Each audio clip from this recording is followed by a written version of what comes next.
verificado o quórum regimental de que trata a portaria 145/2017 e com amparo da portaria 140/2021, eu, Francisco José de Oliveira Silva, declaro aberta a 68ª sessão ordinária virtual de 15 de outubro de 2021.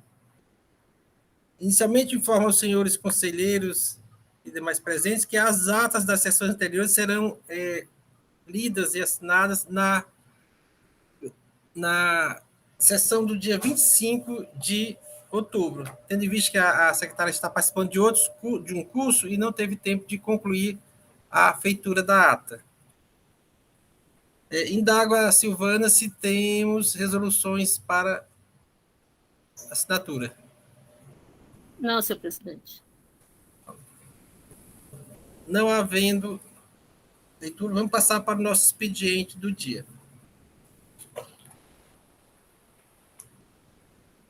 Anuncio o processo de recurso 1.1717/2011, aí 1/2011-03579. Recorrente, Seju e J. Macedo S.A., recorrido ambos. Relator, Dr. Wander Araújo de Magalhães Uchoa. Representando o contribuinte está presente Dr. Vitor Valença. E representando o Estado, Dr. André Carreiro. Com a palavra, o relator. Senhor presidente, bom dia. Estendo os cumprimentos a todos os presentes na sessão. Passo ao relato do processo apregoado. O nosso processo de hoje, ele trata-se de falta de recolhimento do ICMS substituição tributária no exercício de 2006, incidente sobre entradas interestaduais regidas pelo Decreto 28.067 de 2005. O relato de hoje ele pode até ser um pouco extenso, mas eu vou procurar ser objetivo dentro do possível, porque é um processo bastante antigo, né? E que já houve, inclusive, exame pericial antes do julgamento de primeira instância.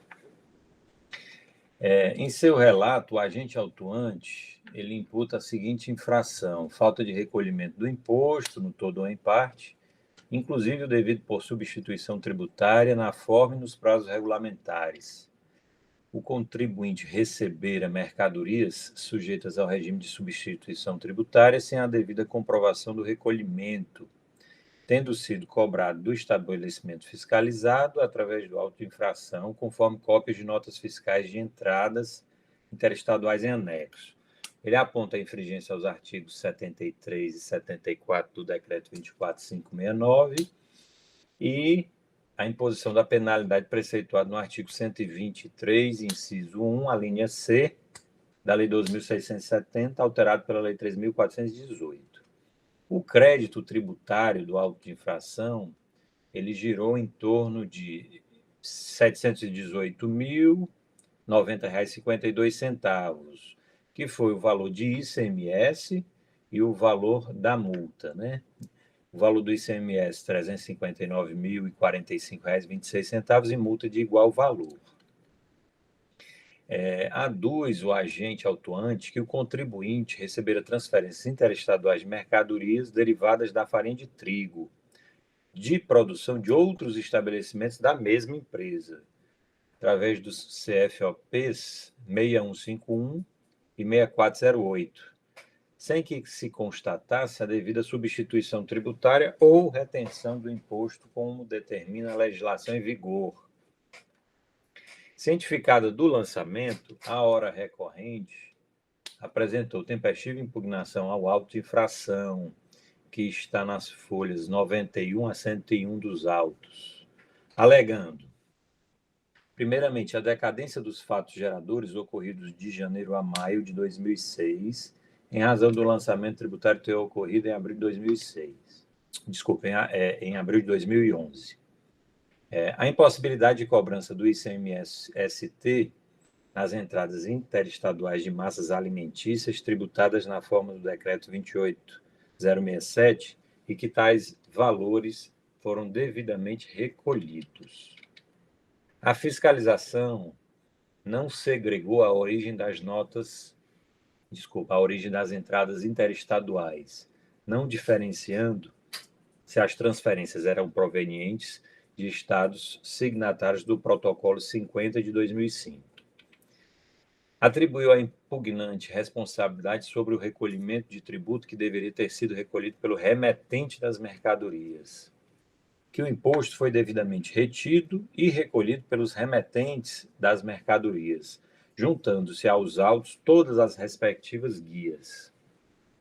Que, em relação às mercadorias, objetos de transferências interestaduais de estados não signatários do Protocolo 50 de 2005, junta também aos autos documentação que comprova o recolhimento do tributo no prazo regulamentar. Vai além. É indispensável a realização de perícia e diligência para apurar quais os fatos geradores foram glosados, apresentando os seguintes quesitos. Ele apresentou 5 quesitos. Primeiro, quais os números das notas fiscais glosadas. Segundo, qual o estado de origem das notas fiscais glosadas. Terceiro, dentre as operações glosadas, algumas se referiam à entrada interestadual proveniente de estado signatário do Protocolo 50 de 2005. 4. Ao confrontar as guias de recolhimento juntadas aos autos, através dos documentos 3 e documento 4, com as efetivas entradas de mercadorias sujeitas ao regime de ST do Protocolo 50 de 2005, restaria alguma diferença de imposto a pagar? E 5, se a diferença a pagar é proveniente de quais notas fiscais de entrada. Ao final da impugnação, a hora recorrente requer a completa improcedência da ação fiscal. As folhas 455 e 465, e também as folhas 469 a 478, os senhores Pedro Paulo Soares de Moura e Amarílio Proença de Macedo apresentam impugnação ao auto de infração requerendo a exclusão dos mesmos da situação de corresponsável por ilegitimidade passiva, visto que não pode ser considerado como tal em face da inexistência de qualquer fundamentação nesse sentido. A julgadora de primeira instância, as folhas 503 e 504, converteu o curso do processo em perícia e apresentou alguns quesitos. Os quesitos também vou ler, porque são poucos, e ilustra bem a controvérsia dos autos.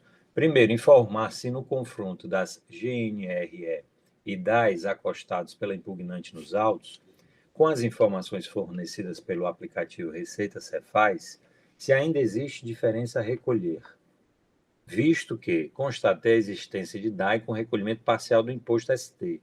Cite-se como exemplo os DAIs pagos acostados, as folhas 506 a 508. 2. Caso confirmada a existência de GNRE ou DAI pago, excluir da base de cálculo do AI os valores dos ICMS-ST já recolhidos. 3. Se existir diferença a recolher, refazer o demonstrativo conforme anexo do auto de infração, folhas 10 a 15, indicando a nova base de cálculo do imposto a recolher. 4. Refazer, conforme o caso, demonstrativo com valores corretos das faltas de recolhimento dos produtos sujeitos à AST nos períodos de janeiro a abril de 2006 e julho a novembro de 2006, apontando, ao final, as novas diferenças resultantes da falta de recolhimento. E 5, prestar quaisquer esclarecimentos necessários à elucidação dos fatos. Atendendo ao despacho, foi realizado perícia, cujo laudo pericial se encontra as folhas 541 a 544 dos autos. E a conclusão do laudo pericial, eu também vou fazer questão de ler agora, são só 2 parágrafos. O trabalho da perícia consistiu, primeiramente, em excluir do levantamento fiscal as notas fiscais com produtos de nomenclatura brasileira de mercadorias, sistema harmonizado, classificado nas posições 901.9090, prosseguindo a análise das notas fiscais remanescentes referentes aos demais itens. Foram retiradas as notas fiscais referentes aos meses de fevereiro, julho, agosto e setembro, em que a autuada já tinha recolhido o ICMS-ST comprovado por meio de consulta ao Sistema Receita. Para as notas fiscais remanescentes, cujos produtos estavam classificados nas posições 1902.1 e 1905.1A.3, com imposto não recolhido pela autuada, a perícia, por não ter identificado o percentual de agregação aplicado pelo autuante na cobrança do ST, apurou o imposto com base no que determina o artigo 2º, incisos 1 e 2 do Decreto 28067, que resultou no montante de R$ 37.844,54. Vide quadro 3, demonstrativo do ICMS não pago apurado pela perícia.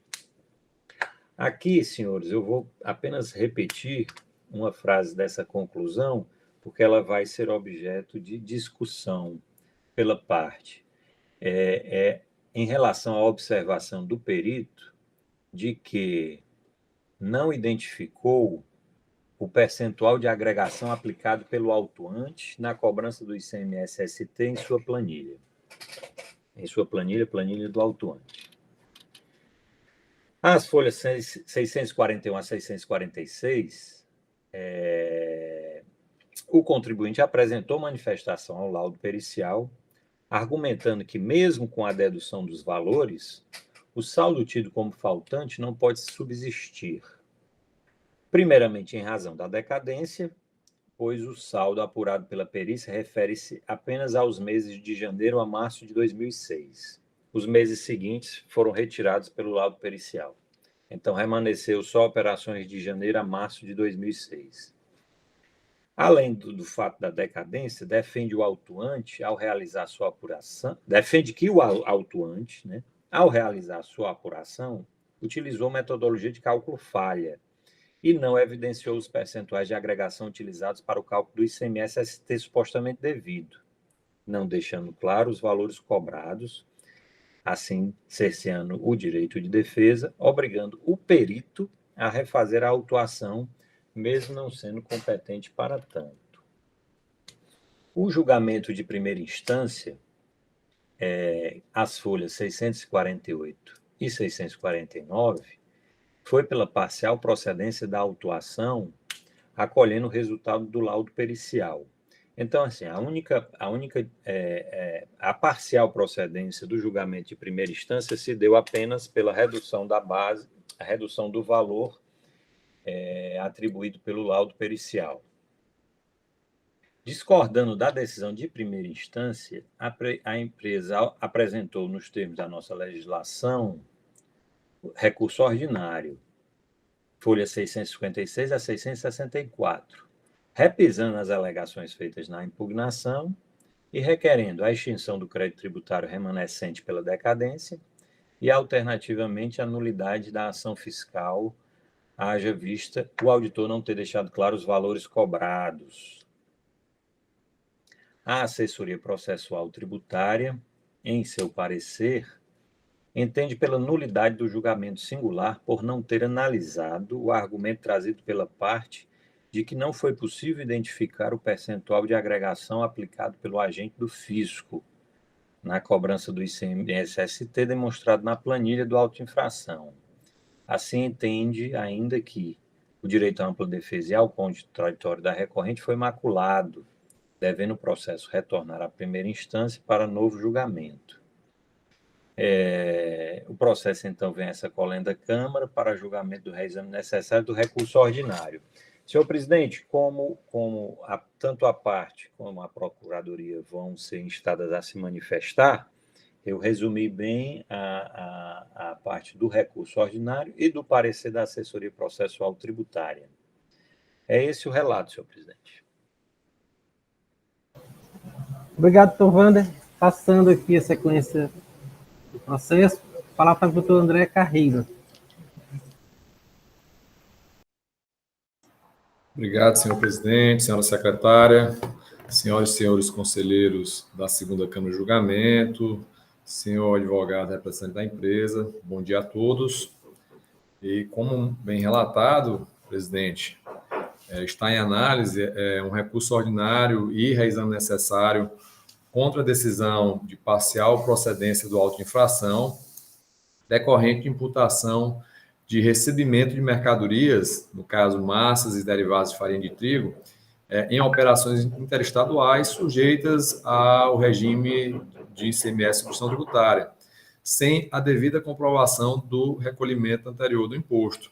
Isso no exercício 2016, tendo sido cobrado o contribuinte na qualidade de responsável tributário, pois ele seria o substituído, né, com o lançamento do imposto inicialmente no valor de R$ 359.045,26, bem como a penalidade pelo descumprimento da obrigação tributária prevista no artigo 123, inciso 1, a linha C da Lei 2.670/96, no valor correspondente a uma vez o valor do imposto. E como bem relatado, conforme informações complementares do auto de infração, o contribuinte recebeu transferências interestaduais de mercadorias derivadas de farinha de trigo, de produção de outros estabelecimentos da mesma empresa, dos CFOPs 6151 e 6408, sem que se constatasse a devida substituição tributária ou a retenção do imposto, como determina a legislação tributária, no caso, o protocolo 50 de 2005 e o decreto estadual número 28.067, também de 2005, que tratam especificamente da substituição tributária nas operações com derivados de farinha de trigo. Tendo em vista o disposto no inciso 4 do artigo 21 do decreto 24.569/97, que determina a responsabilidade pelo pagamento do imposto ao contribuinte ou destinatário no recebimento de mercadoria ou bens na prestação de serviço cujo ICMS não tenha sido pago, no todo ou em parte, bem como ainda o disposto no artigo 431, parágrafo 3º, que estabelece que a substituição tributária não exclui a responsabilidade do contribuinte substituído quando o documento fiscal próprio não indicar o valor do ICMS objeto da substituição ou quando o imposto não houvesse sido retido. Com base nesses dispositivos legais, o autuante lançou o crédito tributário contra a empresa autuada, né? Consta também na autuação, em anexo ao auto de infração, planilha com levantamento fiscal, né, apurando a base de cálculo do imposto lançado, bem como a cópia das respectivas notas fiscais cujas operações estão contempladas no lançamento, né, isso as folhas 10 e 81.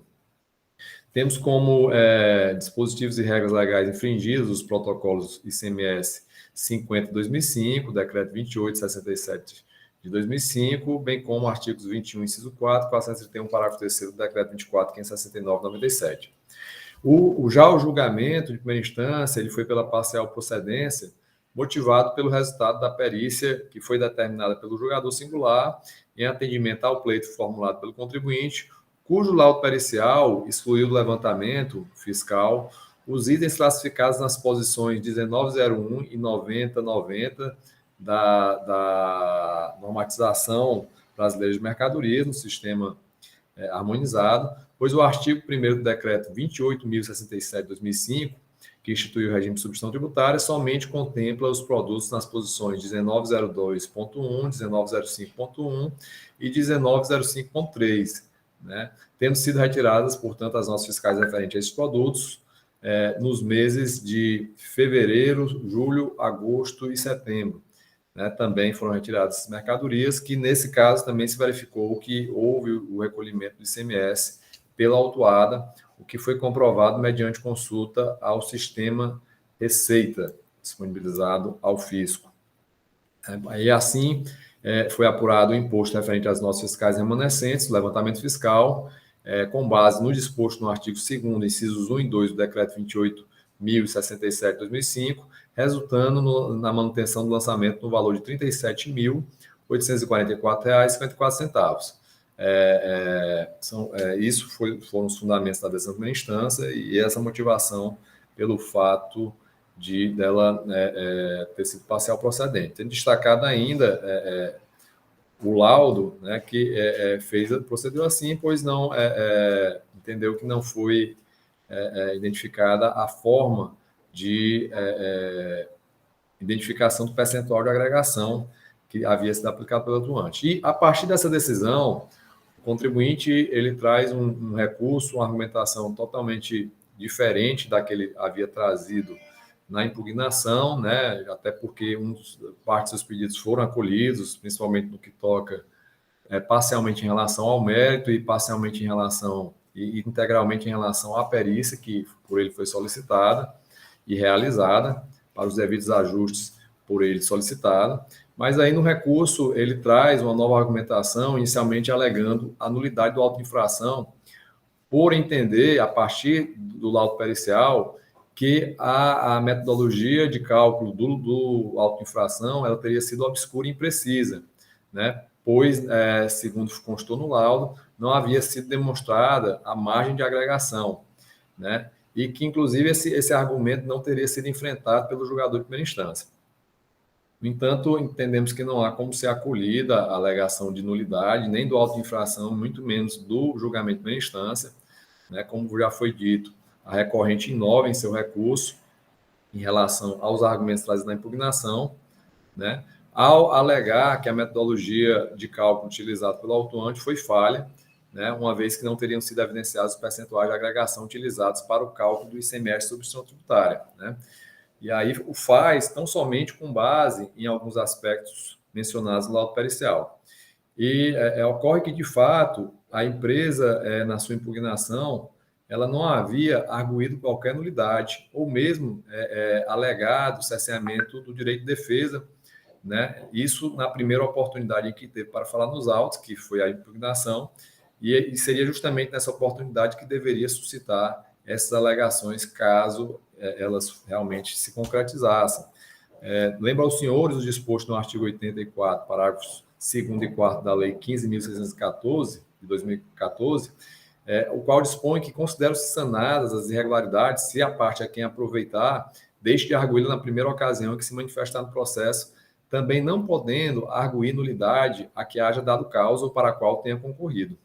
Pois bem, na impugnação do recorrente, em vez de suscitar nulidade do auto de infração pela metodologia de cálculo utilizado, seja por equívocos nela cometidos, seja por não conseguir compreender a forma como o autuante chegou aos valores lançados, o contribuinte se limitou a refutar a infração à legislação tributária, né, cuja perfeita compreensão do que estava sendo acusado, ele não demonstrou qualquer dificuldade, né, trazendo como defesa meritória tão somente a afirmação de que todos os valores devidos a título de ICMS e substituição tributária nas operações interestaduais contempladas na autuação teriam sido recolhidos, apresentando as respectivas guias e comprovantes de recolhimento, inclusive solicitando a realização de perícia para confirmar a sua afirmação, né? Ele sequer traz o questionamento de que parte dos produtos, né, não estariam classificados lá no protocolo ICMS e que deveriam sequer constar, né? Esse aspecto, inclusive, foi verificado de ofício pela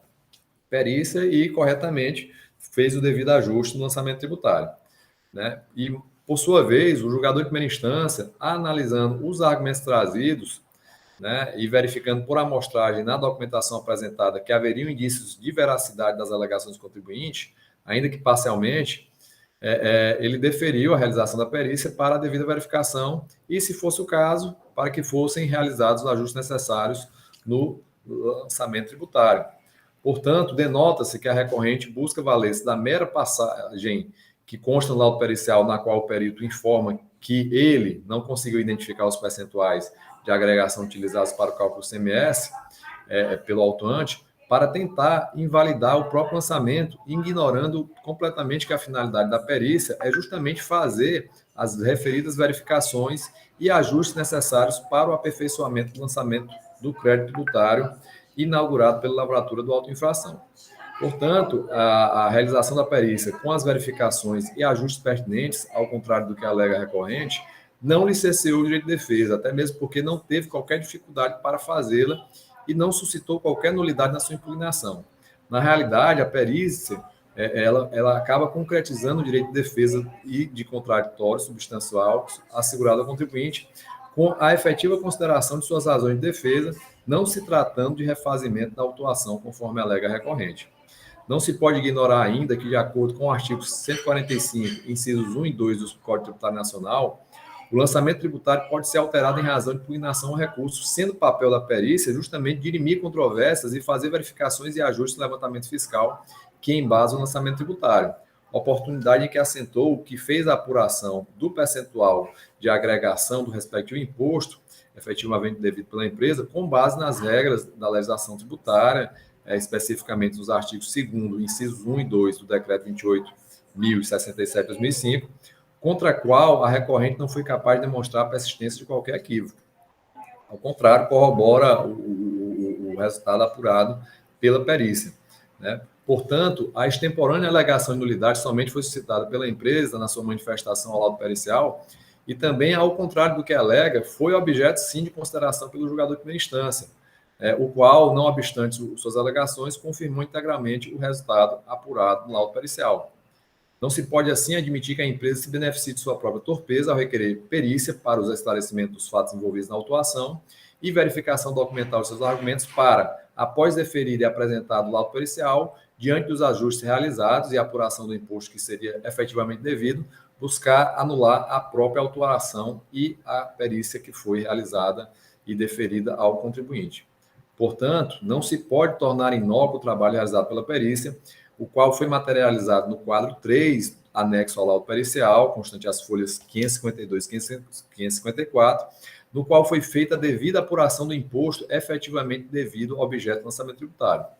Então, com devido respeito, não corroboramos com a manifestação da assessoria processual tributária, no sentido de que o julgamento de primeira instância seria nulo, por não ter enfrentado referida alegação de nulidade trazida após o laudo pericial referente à validação do cálculo e a metodologia aplicada na auto-infração.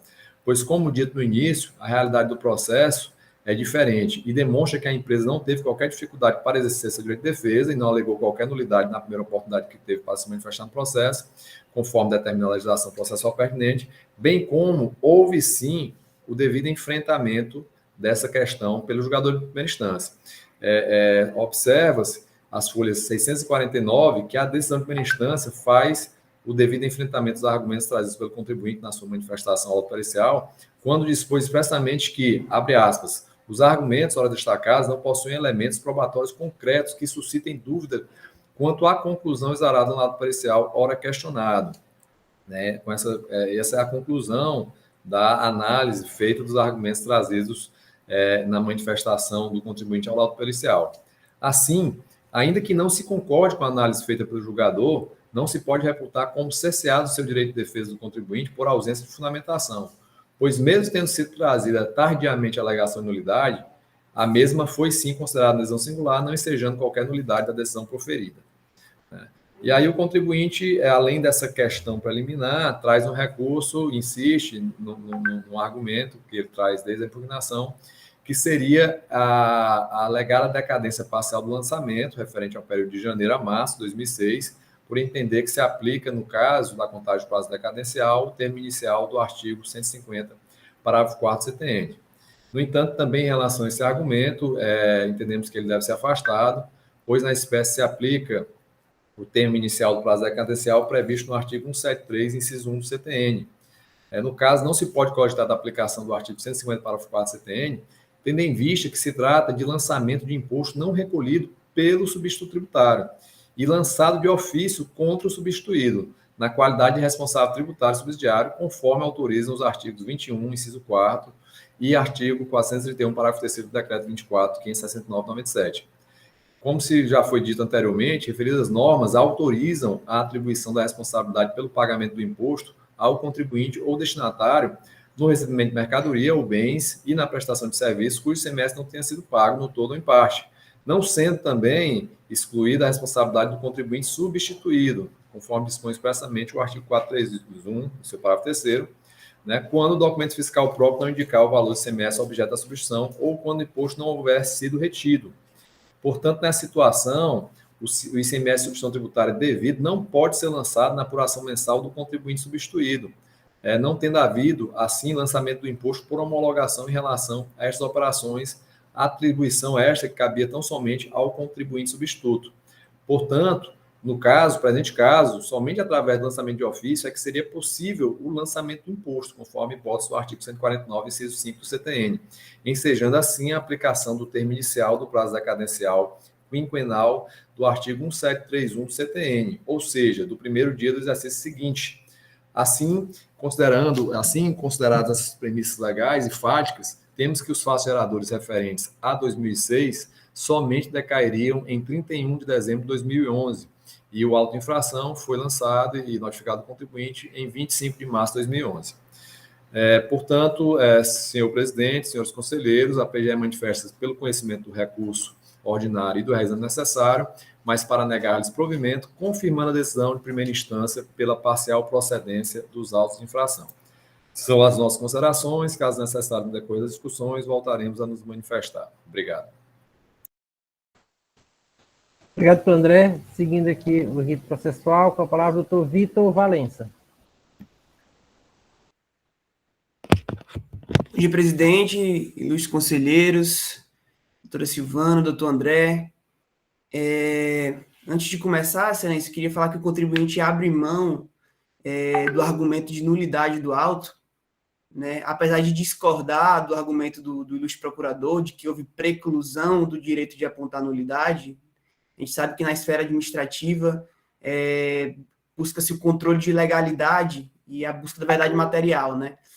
Então, apesar de discordar desse entendimento, nós estudando para a sustentação oral, nós revemos nossa posição anterior, porque apesar de acharmos que de fato não estava claro o cálculo do auditor, como foi inclusive apontado no laudo, o perito fez de forma muito detalhada e clara, e, portanto, entendemos que não houve prejuízo, excelência, ilustre presidente. Então, nosso argumento hoje vai se limitar à decadência. Bem, ilustres conselheiros, nós sabemos do entendimento predominante nessa nobre Câmara, que é pela aplicação do artigo 1731 do CTN. Mas apelamos para que seja debatido novamente a possibilidade de aplicação do artigo 150, parágrafo 4º, né, que traz 5 anos do fato gerador. Nós sabemos que se todo lançamento de ofício fizer jus ao artigo 1731, né, o artigo 150, parágrafo 4º seria letra morta. E se o contribuinte declara e paga corretamente, o lançamento será homologado e não há que se falar de decadência. Se houver uma divergência, não será homologado e necessariamente haverá um lançamento de ofício, que sempre fará jus a 1731 do CTN, né? Por isso que seria letra morta 150, parágrafo 4º. Mas há muito o STJ esclareceu essa situação, ilustres conselheiros, afirmando que o 150, parágrafo 4º não é letra morta. Na verdade, quando o contribuinte paga, ainda que parcialmente, o ICMS ou tributo sujeito a lançamento por homologação, a Fazenda tem o que analisar, né? Tem o que homologar. Então, de fato, a contagem decadencial partiria daí. Caso, pelo contrário, né, não houver qualquer pagamento, de modo que não se chegue qualquer informação para que a Fazenda homologue, o lançamento posterior será meramente de ofício, puramente de ofício. E aí, de fato, fazendo jus à aplicação do 1731 do CTN. E aí, o prazo decadencial só passaria a contar a partir daí. E aí, como os ilustres conselheiros sabem, esse entendimento da STJ é pacífico e é unânime no Poder Judiciário e predominante nos tribunais administrativos, como é o caso aqui do CONAT. No caso concreto, ilustres conselheiros, resta claro que o contribuinte, no período autuado, 2006, recolheu o ICMS-ST em todos os meses, seja o ICMS-ST, que é de responsabilidade dele, porque houve aquisições advindas de estados não signatários do Protocolo 50 de 2005, teve muitas aquisições de São Paulo e Rio de Janeiro, não foram só operações em que ele foi substituído, mas que ele era o substituto também.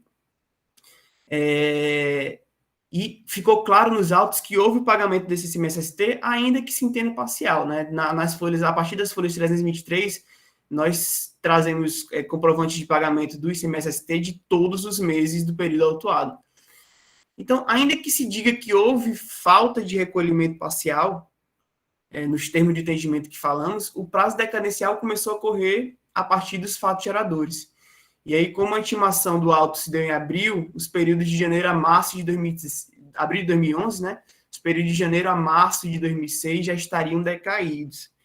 E aí, então, eu faço esse apelo, né, ilustres conselheiros, que para que essa questão do 150 parágrafo 4 seja novamente debatida, né? Eu imagino que seja matéria reiterada aqui da Câmara, mas que seja novamente rebatida, pois, eventualmente, essa discussão se estendendo à Câmara Superior ao Judiciário é mais oneroso não somente para o contribuinte, quanto para o próprio Estado, né? Ambas as partes se prejudicam. Então, basicamente, prezados, nossa argumentação hoje vai se limitar à questão da decadência, e só um esclarecimento de fato, doutor André, o contribuinte se manifestou pela retirada dos produtos que não estavam sujeitos ao protocolo 50 de 2005, quando foi intimado, eu perdi as folhas aqui, mas quando foi intimado pela perícia para se manifestar sobre algumas notas fiscais, em 2019, alguns meses antes do laudo, ele juntou os comprovantes restantes e apontou que, de fato, esses produtos não estavam sujeitos à substituição tributária, né? E aí o laudo, de fato, acatou essa manifestação do contribuinte ainda em primeira instância. Mas, resumidamente, é isso, e agradecemos a atenção e vamos aguardar os debates. Obrigado, presidente. Obrigado, doutor Wander. Doutor Vitor. Processo em discussão, o doutor Wander aqui já levantou a mão. Então, doutor Wander, em face da parte declinado da de nulidade, a gente vai seguir só com essa decadência, os debates serão sobre a decadência. Vitor. Perfeito, senhor presidente. A minha introdução, inclusive, seria exatamente essa, né?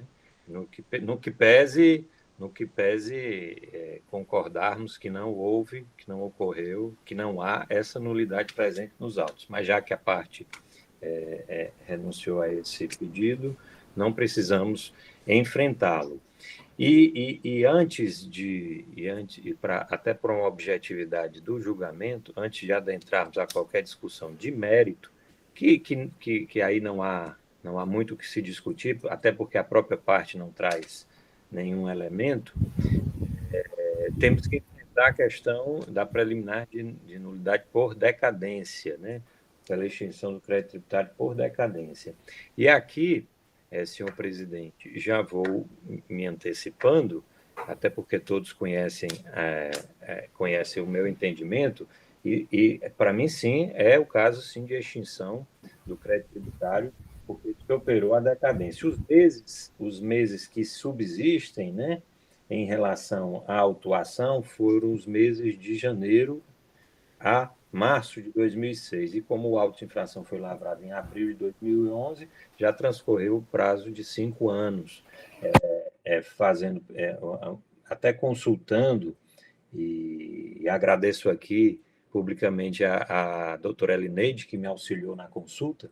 Nestes meses de janeiro a março, o contribuinte ele recolheu o ICMS normal, recolheu o ICMS antecipado e recolheu o ICMS ST na entrada, né, pela entrada. Então, os 3 recolhimentos foram efetivamente realizados pelo contribuinte nos meses. E aqui também declarado pela própria parte, né? Então, de modo, senhor presidente, que na apreciação dessa nulidade de decadência, eu sou por acolhê-la e coloco aqui já o tema para discussão dos demais conselheiros. Obrigado, doutor Wander. Senhores, o processo está em discussão. Doutora Elineide.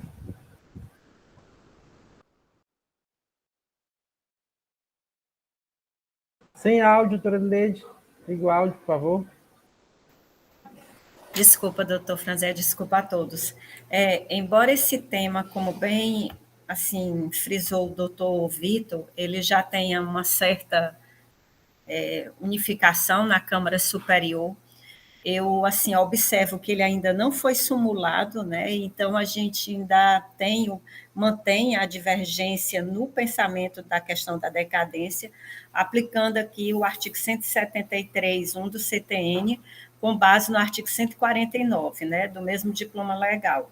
Então, eu acho que na Câmara Superior eu também ainda mantenho esse entendimento, o lançamento de ofício, o agente do fisco, quem fez o levantamento, não existe uma declaração com relação a esses valores, então, se enquadra no lançamento de ofício.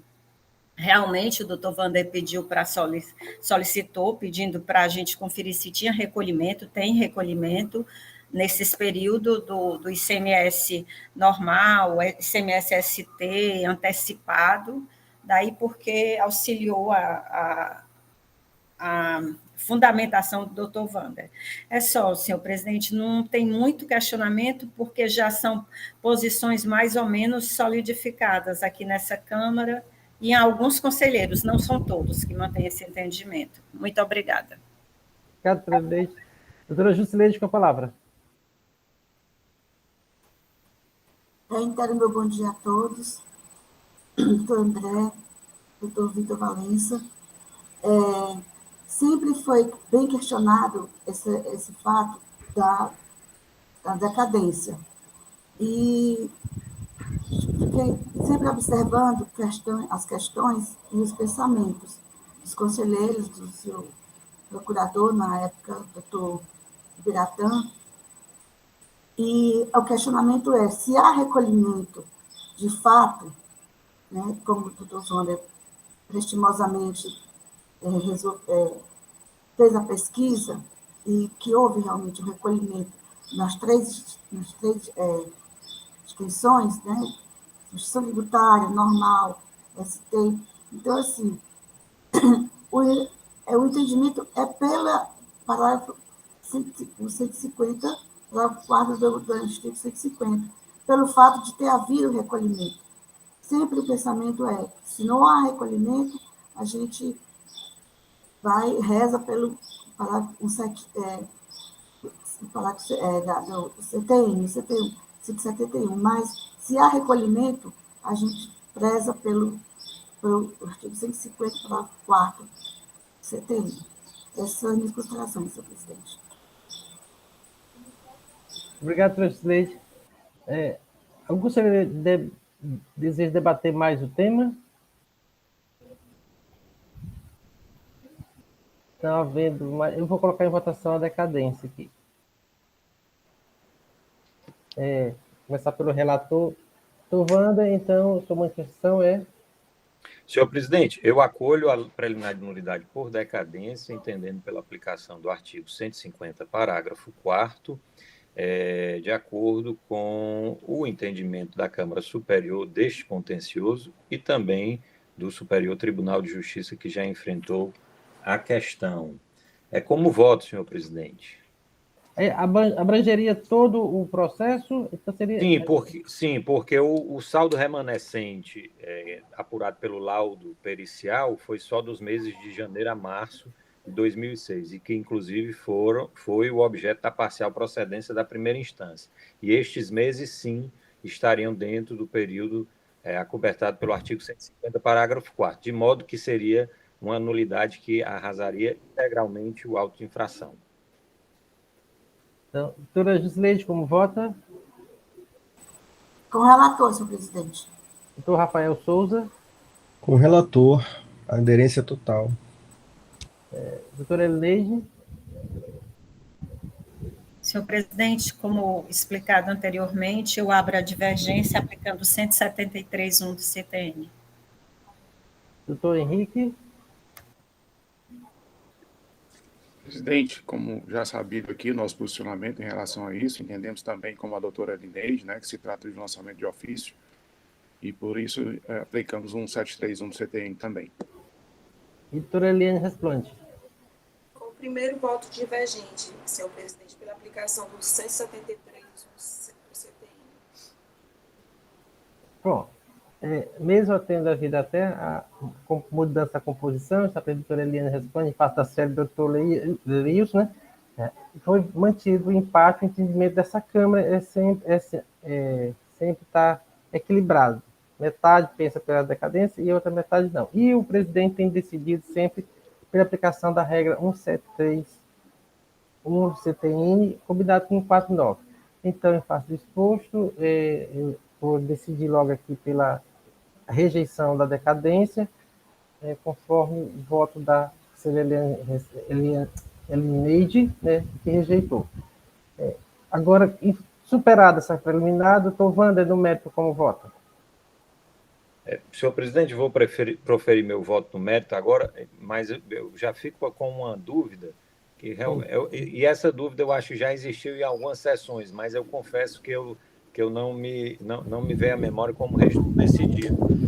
Porque eu vou proferir o voto no mérito e o processo é nulo. Aí a resolução ainda fica na minha lavra. Vai ficar, doutor Wander, teve até mudança regimental, neste caso, quando o relator é vencido na preliminar nulidade, ele tem que ir para o mérito. Então, nas questões que ele é vencido, ele vai ter que ir no mérito ou votar pela parcial ou em procedência, já que ele entende que seria caso de nulidade. Então, mas se o seu voto for pela parcial e for mantido, aí fica na sua lavra. Se não, se eu votar de forma diferente, vai ter brilho e votos demais. Não, eu entendo, mas como a questão da decadência ela foi superada, eu não posso fundamentá-la como razão de mérito. Sim, exatamente, por isso você deve votar. Não, então, uma vez superada a preliminar, abstraindo-se, então, de prazos, né, para o exercício, né, do direito, eu voto no mérito pela parcial procedência da acusação. Ou seja, eu recebo o recurso ordinário e o reexame necessário, mas nego-lhes provimento no mérito para manter a decisão de parcial procedência da primeira instância com o valor que foi levantado. Doutora Cileide, como vota? Como voto. Com o relator, senhor presidente. Doutor Rafael? Sem áudio. Com o relator. Eu voto com o relator. Doutora Elineide? Com o relator, senhor presidente. Doutor Henrique? Acompanho o relator, senhor presidente. Doutora Eliane responde. Com o relator, senhor presidente. Assim, superada a decadência, no mérito, o Conselho conhece o recurso, nega o provimento para confirmar a decisão parcialmente procedência da autuação, conforme decisão singular e manifestação da douta PGE. Esta decisão para este processo. Gostaria de agradecer ao doutor Vitor pela participação. Querendo, pode ficar conosco, teremos mais processos aqui em pauta. Obrigado, presidente. Bom dia de trabalho a todos os conselheiros. Doutora Silvana, doutor André. Bom dia, tchau, tchau. Então, seguindo aqui a ordem aqui, a nossa pauta do dia, anuncio o processo de recurso 1.1709/2018, aí 2018-02377. Recorrente GM5 Indústria e Comércio Limitada, recorrido Seju. Relator doutora Eliane Resplante. Tem um pedido de sustentação oral do doutor Felipe Macedo, mas ele não comparecerá. Com a palavra a relatora. Senhor presidente, senhor procurador do Estado, senhores conselheiros, Silvana, nossa secretária, o presente processo ele tem o seguinte relato: entregar, transportar, receber, estocar ou depositar mercadoria acompanhada de documento fiscal sem o selo fiscal de trânsito, o registro eletrônico, exceto nas operações de saídas interestaduais. A empresa, nos exercícios de 2014 e 2015, adquiriu mercadorias interestaduais com documentação fiscal devida. Contudo, do ingresso no estado do Ceará, não efetuou a selagem das notas fiscais no CITRAN. Esse auto de infração foi lavrado na Sala de Gestão Fiscal dos Setores Econômicos, Núcleo Setorial de Produtos Químicos, período da infração 1 de 2014 a 12 de 2015, a data da lavratura 22 de 2 de 2018, multa no importe de R$ 1.595.620,38, artigos infringidos 153, 155, 157, 159 do Decreto 24.569/97, penalidade 123N da Lei 12.670/96, alterado pela Lei 16.258/2017. Nas informações complementares, o autuante relata que recebeu do banco de dados do Laboratório Fiscal as informações de entradas e saída do SPED, das notas fiscais que passaram pelos postos fiscais e seus respectivos cruzamentos. Acrescentou que verificou nos arquivos nota fiscal eletrônica destinada sim, versus Citran, entradas não, 2014 e 2015, FD, entrada mercadoria sim, versus Citran, não, entrada em 2015. Relatório de notas fiscais de entradas interestaduais que não passaram pelos postos fiscais, ou seja, não foram autenticadas quando da entrada das mercadorias de outras unidades da federação. Ressalta que o contribuinte adquiriu e lançou em seu SPED notas fiscais sem atender à obrigação do registro imposto pelos artigos 153, 155, 157 e 159 do regulamento do ICMS. Esclarece que elaborou relatórios e encaminhou para a conferência e espontaneidade da apresentação de documentos que comprovasse a passagem das notas fiscais pelos postos de fronteiras. Aqui eu abro um adendo dizendo que todos os relatórios estão dispostos aqui nas folhas 10 a 17 dos autos, em que o autuante faz a devida discriminação das notas fiscais com seus valores respectivos. Chave, valor da nota fiscal, valores de entrada. Então, ele conclui, então, que em razão da empresa não ter apresentado os documentos que comprovassem os registros no Citran, foi lançado o crédito composto da multa equivalente a 20% do valor da operação. Tempestivamente, o autuado impugna o feito fiscal nos seguintes termos. Eu vou fazer a leitura do instrumento impugnatório, vez que no recurso ordinário ele só faz renovar tais pedidos.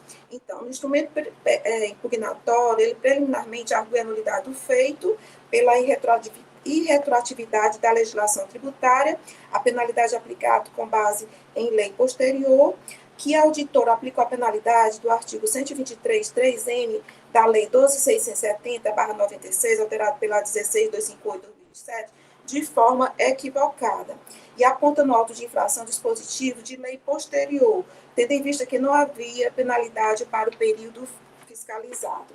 Esse é um dos entendimentos do contribuinte. Que os dispositivos indicados pela auditora não podem ser considerados infringidos, com contradição da IN 14/2007, os selos de natureza física não são mais exigidos, sendo substituídos pelos virtuais. Que a penalidade do artigo 123, 3N da Lei 12.670/96 diz só respeito ao selo de natureza física, já em desuso, a partir de 23/10/2007, com a edição da IN 14 de 2007. Ele tem o entendimento que somente a partir da Lei 16.258/2017 foi suprida a omissão existente, quando a penalidade para os selos de trânsitos virtuais. Assim, o fiscal se utilizou da retroatividade da lei tributária em desacordo com o artigo 105 e 106 do CTN. No mérito, requer improcedência do auto de infração, em razão da completa ausência de proporção e razoabilidade entre a situação de fato e a multa aplicada, assim como a ausência de total prejuízo ao erário. Monocraticamente, a julgadora rejeita a preliminar de nulidade suscitada pela impugnante e decide pela procedência do auto de infração. Como eu já aduzi, a empresa ingressa com recurso ordinário no mesmo teor do instrumento impugnatório, renovando os mesmos pedidos, e pede que seja conhecido e provido recurso julgado improcedente o auto de infração, ordenando seu arquivamento e a consequente baixa, e acrescenta só o pedido de sustentação oral para defesa em grau de recurso. O parecer número 197/2020 adota in toto os fundamentos trazidos pela julgadora singular e opina pelo conhecimento do recurso ordinário, negando-lhe o provimento para manter a decisão de procedência exarada em primeira instância. Eis sucintamente o relato, senhor presidente.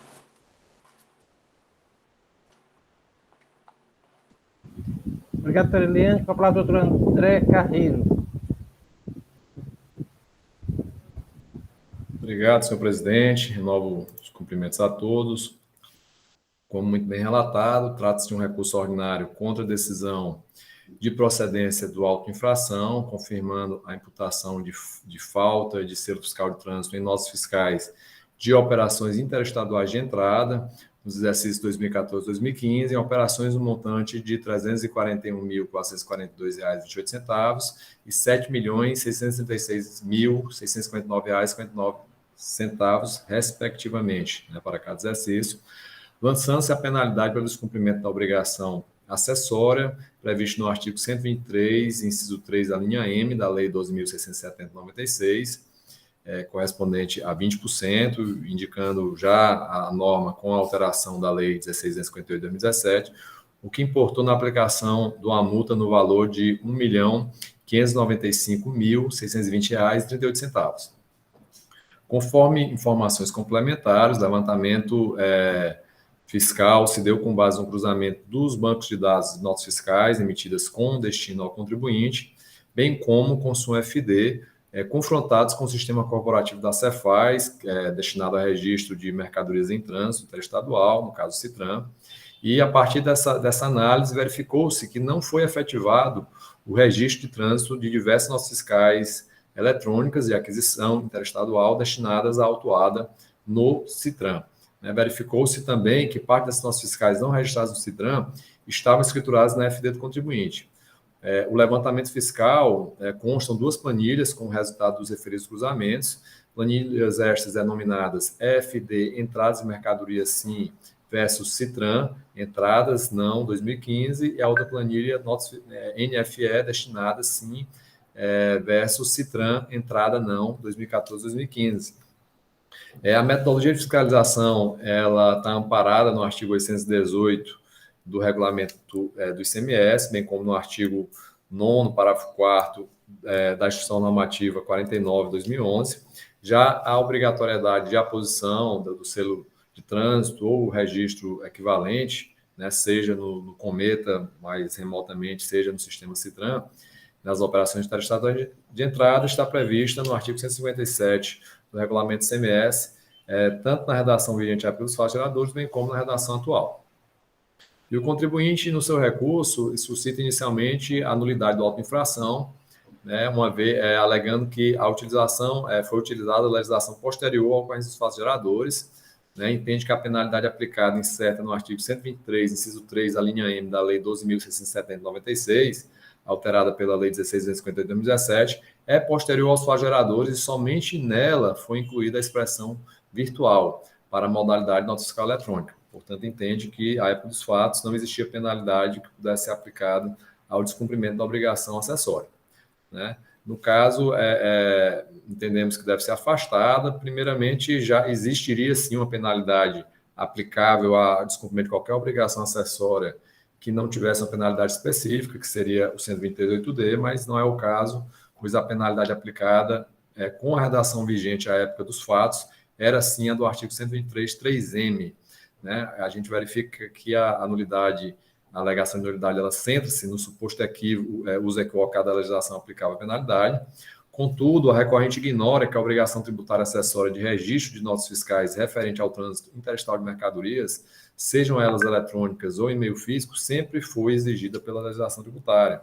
A referida obrigação tributária acessória, ela fundamentalmente está prevista no artigo 157 do regulamento ICMS, a qual deve ser cumprida no decorrer da operação de transporte quando do ingresso da mercadoria no território estadual. Isso fica claro tanto na redação à época dos fatos, né, que dizia o seguinte: a aplicação do selo de trânsito será obrigatória para todas as atividades econômicas na comprovação de operação de entrada e saída de mercadorias, né? E também na redação atual ficou mais clara ainda, inclusive denotando a natureza dessa obrigação acessória. Na redação atual, promovida a alteração esta pelo decreto 32.882, passou a dispor o artigo 157 o seguinte: o registro do documento fiscal no Citran será obrigatório para todas as atividades econômicas nas operações interestaduais de entrada de mercadorias ou bens no primeiro posto fiscal de divisa ou de fronteira.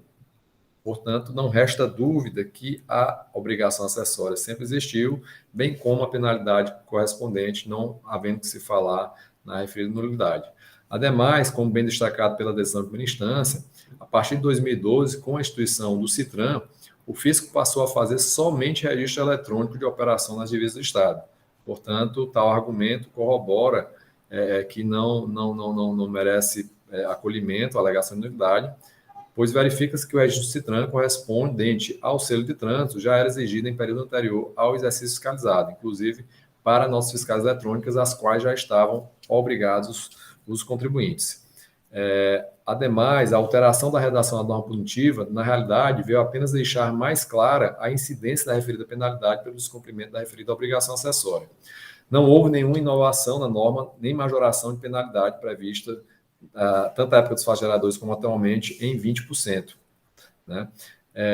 Do mesmo modo, a própria redação do artigo 157 do Decreto 24.569/97, alterado pelo Decreto 32.882 de 2018, como já lido anteriormente, também deixou claro que a obrigação tributária denominada de selo de trânsito corresponde ao registro dos aumentos fiscais quando do ingresso da mercadoria no território estadual, né, que no caso, atualmente, desde 2012, é o registro no sistema CITRAN. Ademais, não cabe ao contribuinte questionar a finalidade ou utilidade da obrigação acessória prevista na legislação tributária para justificar sua inobservância. Existindo a obrigação tributária, deve o contribuinte observá-la sob pena de responder pelo seu descumprimento através da penalidade que lhe foi aplicada. Por fim, o contribuinte alega o caráter confiscatório da multa e a ofensa à razoabilidade e à proporcionalidade. No entanto, no caso, aplica-se a súmula 11 do Conselho de Recursos Tributários, recentemente aprovada, publicada no Diário Oficial do Estado no dia 24 de setembro de 2021, que dispõe que é vedado aos órgãos de julgamento do contencioso administrativo tributário, né, afastar ou reduzir multa sugerida em auto de infração sob o fundamento de apresentar natureza confiscatória por implicar indevido controle de difuso constitucionalidade da Lei 2.670/96. Então, é o caso de aplicação da súmula, né, só faço o registro de que a multa aplicada e apurada foi nos exatos limites da lei estadual, portanto, sequer merece maiores digressões acerca desse ponto. No entanto, chamo a atenção dos senhores que, no presente caso, se verifica nas planilhas de fiscalização que as planilhas que embasam esse levantamento fiscal são duas. Uma que cruzou as notas fiscais destinadas ao contribuinte, conforme base de dados do Sistema Corporativo de Notas Fiscais Eletrônicas, com o CITRAN, e verificou que parte delas não foram registradas no CITRAN. Mas há uma outra planilha que decorre do cruzamento da própria escrituração fiscal digital do contribuinte com o CITRAN. Planilha essa cujo montante é de R$ 7.479.510,45. E se os senhores observarem, nessas planilhas também constam operações, tanto operações tributadas quanto operações não tributadas, sem o destaque do ICMS.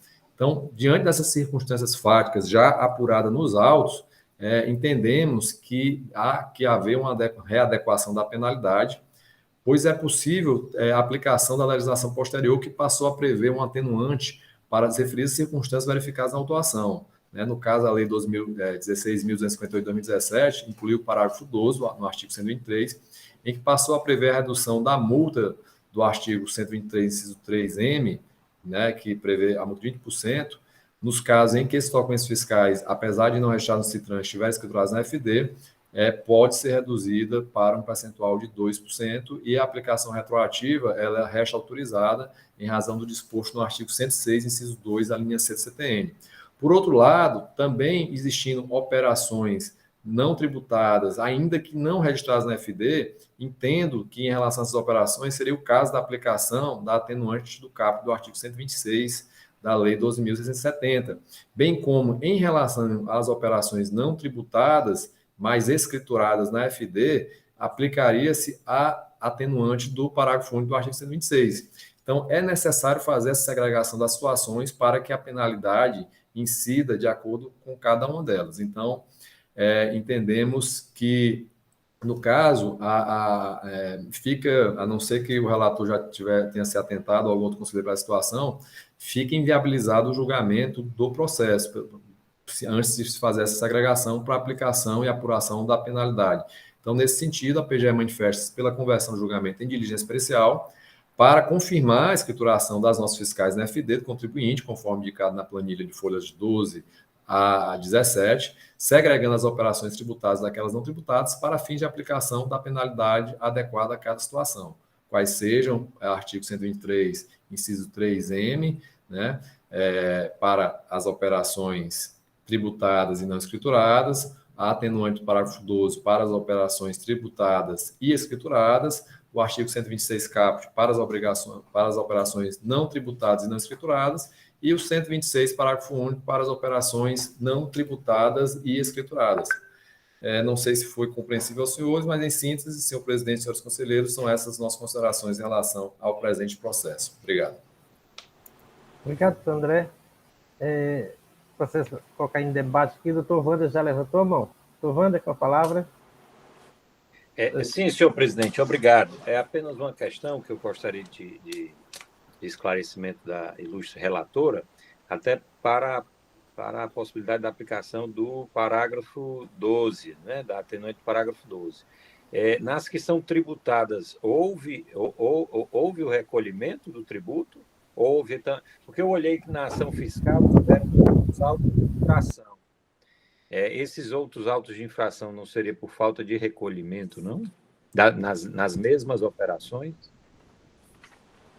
Pergunto isso por conta da atenuante 12 exigir as duas premissas, né? Escrituração e efetivo recolhimento. A senhora pode responder a pergunta do doutor Wander?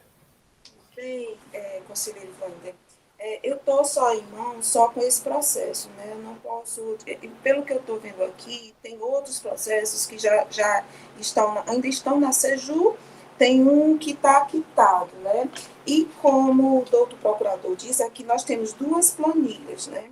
Duas planilhas em que ele coloca a chave, a planilha 1, que é a nota fiscal destinada, sim, ver se traz entrada ou não, e tem essa segunda planilha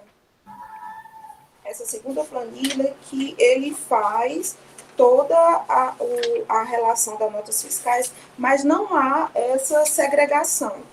Não há, de fato, essa segregação. O relatório de escrituração fiscal de entrada, mercadoria sim, entrando não, entradas não, de 2015. Então, não há o valor realmente, consta de 7 milhões, né, 479 mil aproximadamente. Então, senhor presidente, eu acho que seria oportuno fazer essa segregação para a gente ter a ciência da aplicação das atenuantes, parágrafo 2, a aplicação do 123.3M, teria que fazer essa diligência com esses pedidos, vez que não consta nos autos essa divisão. Obrigado, doutora Eliane. Doutora Jusileide, com a palavra. Senhor presidente, senhores conselheiros, doutor André, seu procurador, eu quero só aqui ressaltar que essa Câmara sempre teve esse cuidado de fazer, de ressaltar a questão da verdade material. Então, tão bem falou o nosso procurador em relação a esses questionamentos, de segregar esses fatos, porque aí fica bem claro e bem evidente que realmente, de fato, o contribuinte tem aqui a ser penalizado e tem também as suas atenuantes em relação aos seus artigos que a lei compete. Então, assim, eu quero só ressaltar aqui a fala do nosso procurador, para que essa Câmara está sempre ressaltando esse questionamento da verdade material. Então, isso é bem louvável em relação ao julgamento dessa Câmara. Esses são os meus questionamentos, senhor presidente. Obrigado, doutora Jusileide. Obrigado, doutora Jusileide, também. Então, o processo está em debate. Eu vejo aqui que há uma inclinação pela essa diligência para fazer essa segregação, mas tem as questões preliminares suscitadas pela parte, que já foi até rebatido pelo doutor André.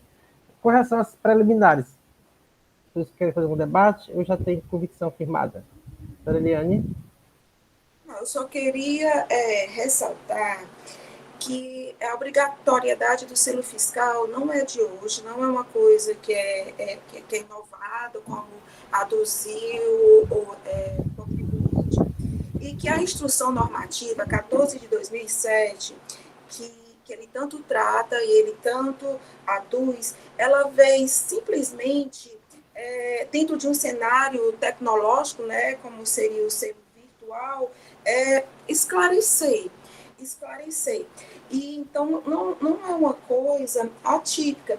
E também só trazendo à tona que a obrigatoriedade do selo fiscal, no caso de trânsito físico, previsto no artigo 157 do decreto 24.569/97, foi substituído pelo de natureza virtual durante o período de 15 de setembro a 31 de outubro de 2009, nos termos do decreto 29.906/2009, que eu vou pedir para ler, só para maior esclarecimento, que ele, nesse próprio artigo, ele se reporta à Instrução Normativa 14 de 2007. Diz o seguinte: o selo fiscal de trânsito, que trata o artigo 157 do decreto 2469, de 31 de julho de 97, poderá ser substituído a critério do fisco pelo de natureza virtual, previsto na Instrução Normativa número 14 de 2007.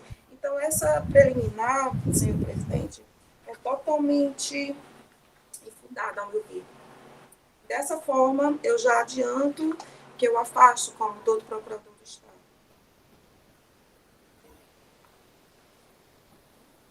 Alguém mais deseja fazer alguma observação? Então, eu vou colocar em votação as preliminares de nulidade. A nulidade por você fundamentado a atuação em legislação não existente, né, que ele diz aqui, e também a questão do efeito confiscatório da multa. Vou botar logo os dois em conjunto. Doutora Eliane, como vota com as duas situações? Senhor presidente, eu afasto ambas situações. Doutor Wander? Senhor presidente, acompanho a relatora. Jusileide? Com a relatora, senhor presidente. Doutor Rafael? Com a relatora, senhor presidente. Doutora Elineide? Com a relatora. E doutor Henrique? Acompanho a relatora, senhor presidente. Afastada as nulidades citadas da parte, com relação à diligência citada pela doutora PGE, como voto doutora Eliane Resplante? Senhor presidente, eu sou favorável a essa diligência, para que, no caso, haja essas segregações, né, de acordo com, que eu vou detalhar melhor, de acordo com a atenuante, o artigo 123.3M de nossa lei. Então, favorável à diligência. Doutor Wander? Senhor presidente, eu acompanho a relatora. Doutor Conversão Jusileide? feita em diligência. Eu acompanho a relatora, senhor presidente, e lembrando que, em relação à fala da outra procuradoria, né, que ele fez de forma bem separadamente as questões dos artigos com relação às dos fatos. Doutor Rafael? Acompanha a relatora, senhor presidente. Doutora Elineide? Com a relatora. Doutor Henrique? Com a relatora, senhor presidente.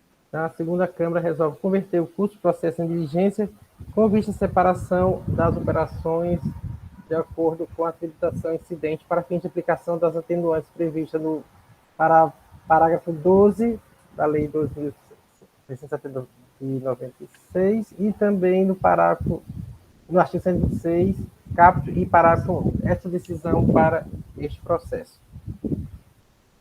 Doutora Eliane, podemos avançar para o seguinte processo? Da TAM. Vamos? Então, dando seguimento aqui, a doutora Eliane hoje vai poder encerrar, vai pedir para se ausentar antes do término da sessão, por isso vamos inverter aqui a pauta para o processo da TAM. Então, processo de recurso 1.1354/2017, aí 2017-00239. Recorrente TAM Linhas Aéreas, recorrido Seju. Relatora doutora Eliane Resplante. Representante do Estado, doutor André Carreiro. Com a palavra, a relatora.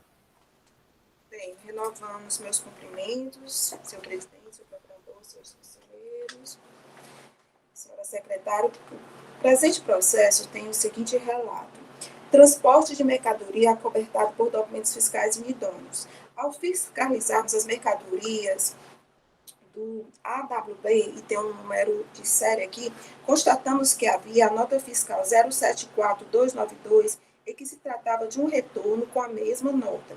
verificamos que as mercadorias fiscalizadas fisicamente estavam divergentes das mencionadas na referida nota fiscal, tornando a mesma inidônea, motivo pelo qual lavramos o presente auto de infração e anexamos consulta de preços. Esse auto de infração ele foi lavrado no posto fiscal do aeroporto. A data da lavratura dele, 5 de 1 de 2017, e o período da infração, janeiro de 2017. Principal e multa, principal de 4.919,26 e multa de 8.681,05.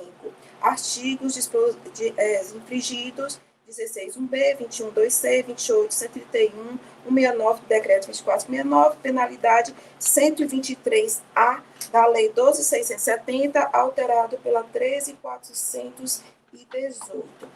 Bem, nós temos aqui as informações complementares e o que a gente verifica é que se a mercadoria trata-se de iPhones, né, de aparelhos celulares, e aqui no certificado de guarda de mercadorias, o autuante já detalha que todos os aparelhos são seminovos e usados. Ressaltando aqui, antemão, que a base de cálculo disposta pelo autuante foi de 28.936,86. E como ele próprio aduziu, ele fez essa consulta de preços, né, com valores diferenciados. O que a gente verifica através do DANF 074292 é a descrição de dois únicos produtos, basicamente. É o iPhone 5S 16 GB preto e o iPhone 5S 16 GB dourado.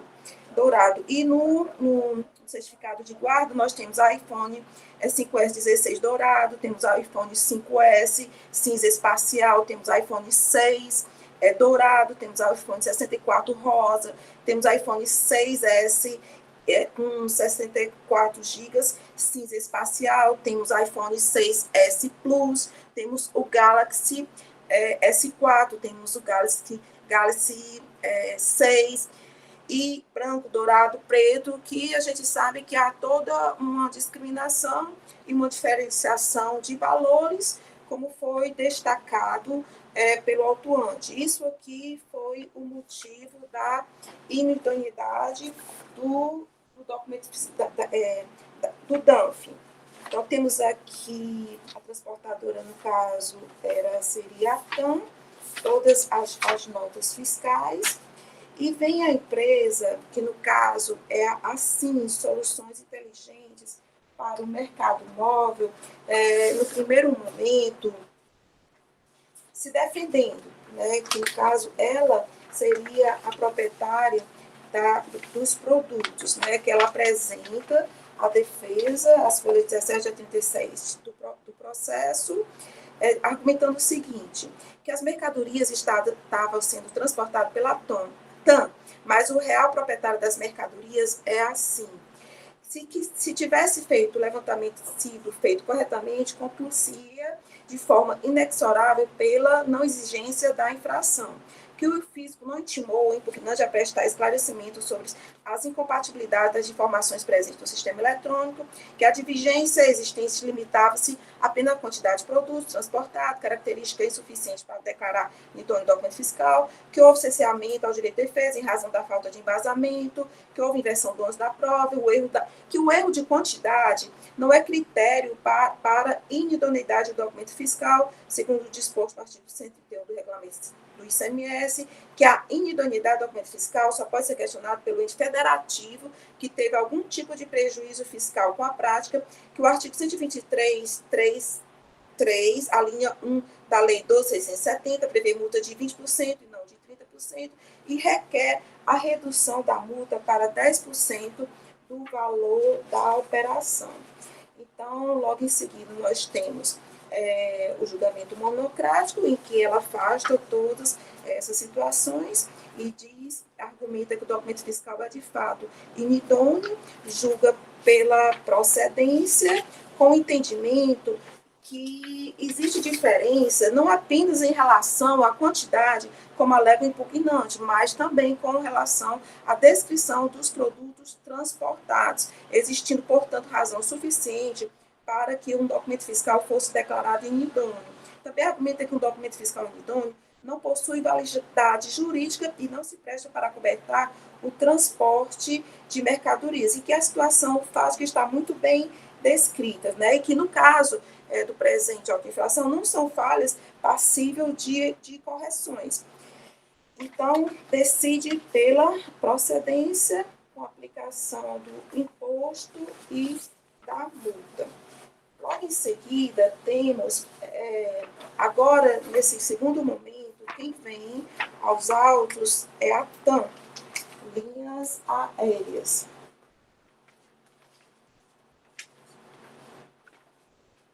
Só um momento, senhor presidente, que eu estou aqui com o processo. Bem, no recurso ordinário interposto, né, pela TAM, ela traz basicamente esses argumentos. Ela, preliminarmente, ela diz o cerceamento ao direito de defesa da recorrente e necessária inclusão do destinatário no polo passivo da autuação, posto que o destinatário é identificável e a recorrente é mera transportadora, não proprietária das mercadorias, que houve uma aplicação equivocada da alíquota de 17% da apuração do imposto, é uma operação interestadual, necessidade de apurar o valor principal correto, que a multa está estabelecida em patamar equivocado, que houve, portanto, por entendimento dela, a violação ao princípio da vedação do confisco, requer procedência, leilão da mercadoria, exclusão do crédito tributário e multa. Esse basicamente os argumentos da TAM. Então, temos posteriormente o parecer da douta consultoria tributária, que tem uma certa modificação, porque eu já vou fazer aqui também um adendo, que esses, como eu já inicialmente eu já tinha esclarecido, são mercadorias usadas, iPhones usados. E no corpo da informação complementar aqui do DANF 074/2092, ele faz a menção ao parecer 241/2016, de 23 de 3 de 2016, da COTRE, né, a SECOM, que ele dá aquela redução do artigo 42 do regulamento do ICMS, aquela redução de 80% por ser mercadoria usadas. E aqui na própria DANF, você constata pelos valores dispostos e também pelo valor do ICMS, que ele já aplicou essa redução. E isso foi observado pela assessoria tributária. A assessoria tributária, ela diz o seguinte, ela afasta, né, toda os argumentos da TAM, diz que é perfeitamente identificável, e a transportadora, que ela funciona como sujeito passivo indireto, e que a transportadora é responsável pela infração, e, portanto, parte legítima no processo. Aí, do mérito, ela diz que o caso DANF é destinado a acompanhar o trânsito de mercadoria até o destino da mercadoria.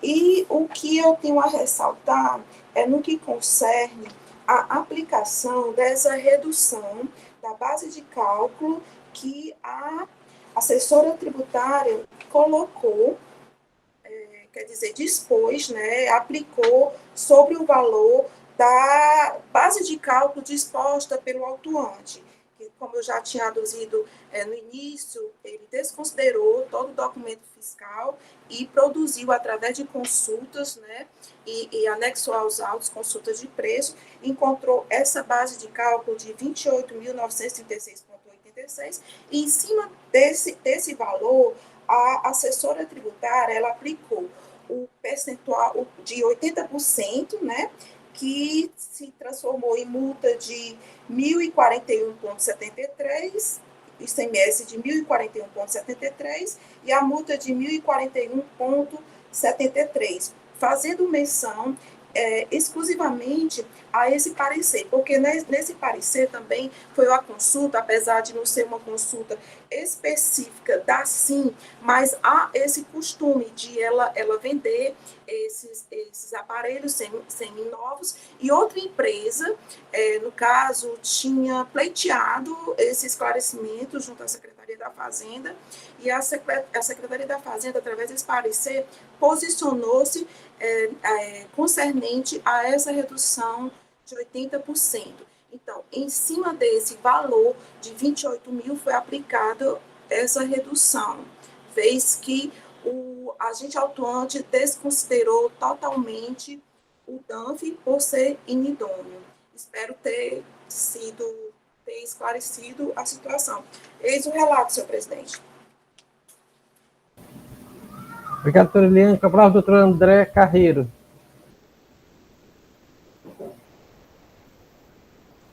Obrigado, senhor presidente.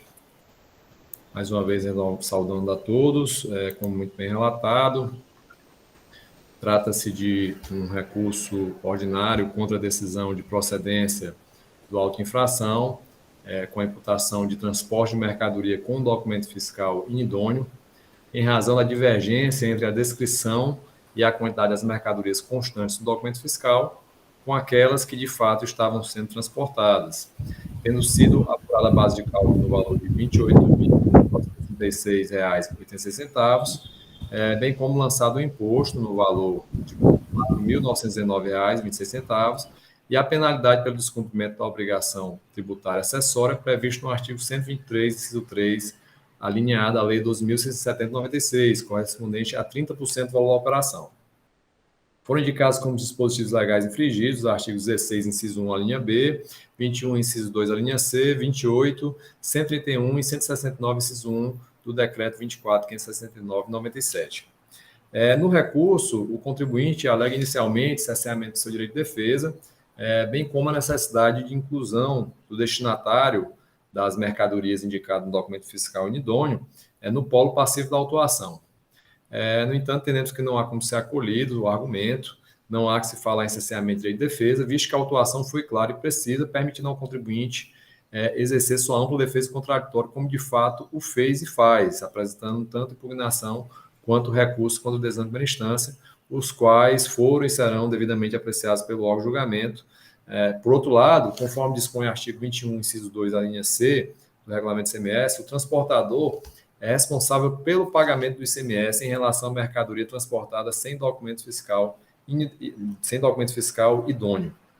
Assim, o fato da operação descrita no documento fiscal inidôneo ser realizada entre terceiros e a impossibilidade do transportador apresentar qualquer livro fiscal ou documento de arrecadação do recolhimento do imposto não afasta a sua responsabilidade, a qual decorre do fato de aceitar transportar mercadoria acompanhada de documento fiscal desprovido de eficácia e validez, pois contém declarações inexatas, no caso, acerca da quantidade e espécie das mercadorias efetivamente transportadas. Portanto, desnecessária para a validade do auto-infração a inclusão do destinatário como sujeito passivo da autuação, cabendo tão somente ao autuante indicar o sujeito passivo do lançamento tributário, recaindo também a responsabilidade ao transportador, como previsto na legislação, não estando condicionado isto ao fato dos contribuintes indicados na operação serem plenamente identificáveis com inscrição estadual e estabelecimento fixo. Prossegue o contribuinte no seu recurso, alegando que houve uma equivocada apuração do imposto, uma vez que foi utilizada uma alíquota incorreta, pois entende que seria o caso de aplicação da alíquota interestadual. No entanto, também entendemos que não há como ser acolhido o argumento. Estando a mercadoria em situação irregular, deve a mesma ser retida e cobrado o imposto acompanhado da respectiva penalidade. Conforme dispõe o artigo 820 do Regulamento CMS, 829, entende-se por mercadoria em situação fiscal irregular aquela que, depositada ou em trânsito, for encontrada desacompanhada de documentação fiscal própria ou com documentação que acoberte o trânsito de mercadoria destinada a contribuinte não identificado ou excluído do CGF, ou ainda com documentação fiscal inidônea na forma do artigo 131. E é justamente o caso, o documento fiscal é inidôneo conforme o artigo 131, inciso 3, por contém declarações inexatas, não correspondente à efetiva operação realizada. Por outro lado, dispõe ainda o artigo 830, que sempre que for encontrada mercadoria em situação irregular, na forma como já foi exposta, deverá o agente fiscal proceder de imediato à lavratura da auto-infração com retenção da mercadoria. Sendo assim, a alíquota a ser aplicada, de fato, tem que ser a alíquota interna, no caso, a época, a alíquota de 17%, que era vigente pelo fato gerador, isso sobre a base de cálculo correspondente ao valor das mercadorias transportadas, né? Pois, diante da inidoneidade do documento, a mercadoria fica retida e não se concretiza a operação interestadual, portanto, não havendo que se cogitar da aplicação da alíquota interestadual. Por fim, o contribuinte alega que a multa foi aplicada em valor equivocado, suscita a necessidade de aplicação do artigo 112 do CTN e alega ainda o caráter confiscatório da multa.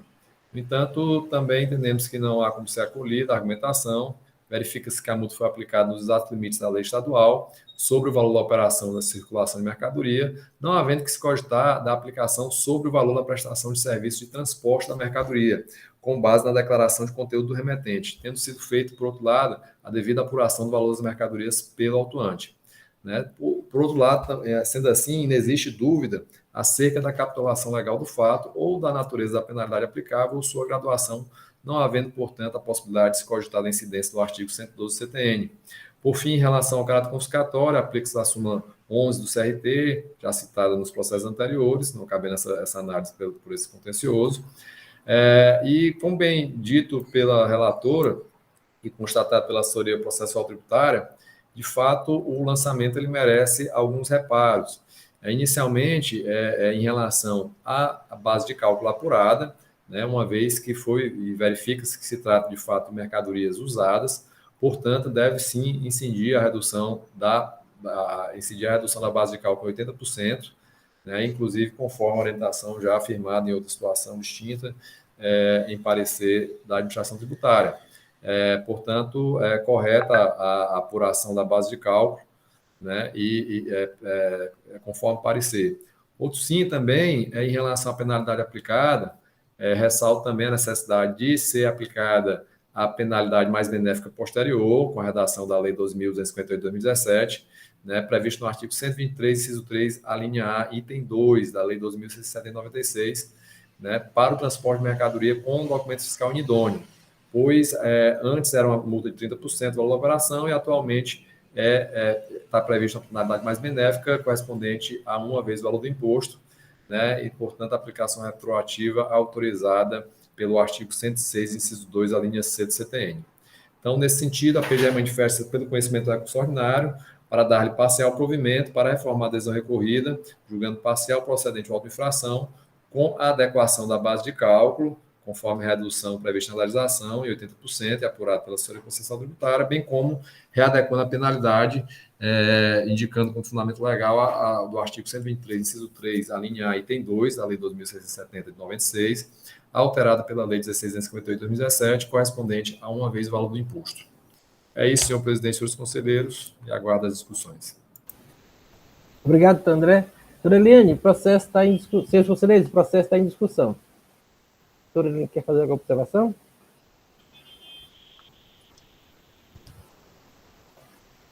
Senhor presidente. Pois não, com a palavra, doutora Eliane. Bem, eu acho que o processo está devidamente analisado, o documento fiscal realmente é inidôneo, as declarações inexatas, como eu li aqui, do DANF, são totalmente, o DANF vem com dois produtos, no caso, foram encontrados todos esses, mais quase 10 produtos de formas diferentes e com valores diferentes e marcas diferentes e cores diferentes, né? Então, eu creio que está bastante claro. Não tem como não dizer que não houve declaração inexata no que concerne a esse processo, senhor presidente. Com essa nulidade citada pela parte de que não foi intimada para prestar esclarecimento, ele pede a nulidade, né? Por conta disso? Não, mas eu afasto, senhor presidente. Senhores, mais um debate? Ou todos estão aptos para votarem no processo? Doutor Henrique? Presidente, primeiramente, desejar um bom dia a todos aqui, né? Primeira vez que eu estou me manifestando. Doutora Eliane, tem algum documento que aponte realmente que esses aparelhos são usados, né? Porque, assim, quando a gente analisa a nota fiscal, a gente vê que ela se refere a modelos anteriores, né? E quando a gente vê o que foi realmente, efetivamente detectado pela fiscalização, são modelos que foram lançados posteriormente a esses, né? Na realidade, ela se refere tudo a modelos simples, né? E parece que são muito poucos simples que tem nos produtos que foram efetivamente aferidos lá pela fiscalização, né? São modelos bem modestos, né? E aparece até que outros aparelhos da Galaxy, da Samsung, que não estavam nem relacionados na nota fiscal, né? E o que me estranhou também é o destinatário, né? Parece que, pela nota fiscal aqui, é a Secomil, né? Eu não sabia, assim, que eles trabalhavam com aparelhos usados, né? Que vendiam os aparelhos usados, mas eu procurei aqui nos autos e não achei nenhuma referência a isso, os auditores não fizeram nenhuma referência a isso, não, né? Doutor Henrique, desculpe, doutora Helene, mas só para esclarecer esse ponto, no certificado de guarda consta lá expressamente que todos os aparelhos são usados ou seminovos. Então ótimo. Aí eu fico mais tranquilo. Justamente isso que eu queria esclarecer, como o doutor André falou. Isso foi motivo também de cuidado, né, da assessoria tributária. Mas o próprio agente autuante, no caso, o posto fiscal aeroporto, ele discrimina. Todos os aparelhos são seminovos ou usados. E a gente vê pela pesquisa de preço os valores, né, que não é de um aparelho novo. Eu procurei aqui no auto, não consegui localizar nem nas informações, mas está no certificado de guarda, como o doutor. Tá, sim. E tem também aqui as pesquisas de preços, né? Que ele acostou aos autos, todos esses valores. Não, tem a observação, sim. Agora eu estou vendo aqui no certificado. Sim. Eu fico mais tranquilo agora. Doutor Henrique, então, podemos colocar em votação, doutor Henrique? Sim, podemos sim. Então, vamos colocar em votação. Doutora Eliane, com relação à nulidade suscitada pela parte... Afaste, senhor presidente. Algum conselheiro encampa a nulidade suscitada pela parte? Está não encampando, rejeitar a nulidade. No mérito, como vota a doutora Eliane? Conhecer do recurso ordinário, dar-lhe parcial provimento, se de alterar a decisão de procedência para parcial procedência em função da redução da base de cálculo em 80% e aplicação da penalidade do artigo 123, 3A, item 2 da Lei 16258 de 2017, senhor presidente. No caso, a multa é uma vez o valor do imposto, não é isso?